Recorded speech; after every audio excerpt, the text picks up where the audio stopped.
خصنا كردا خصنا أزاديا كردستاني من السالن هشتي ده من ألمانيا لهامبورغ ناسكرن وإذا ميدا قالك كرد درباسي أو الورجي تسبيكار خصنيه.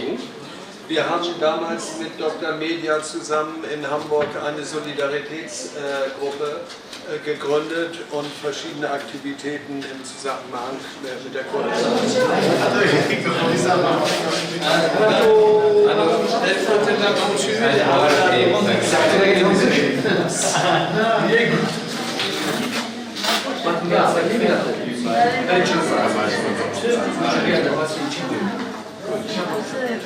Direnişimizi anlatıyoruz, sen de diyorsun bize ja.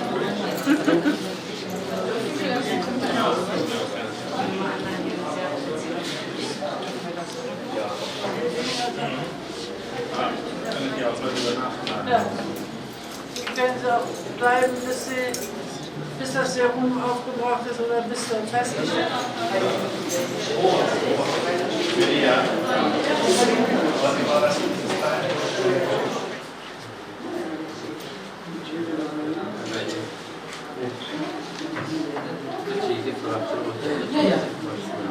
Nee, was Sie gefunden haben, womit Sie auch arbeiten, ist es 1A.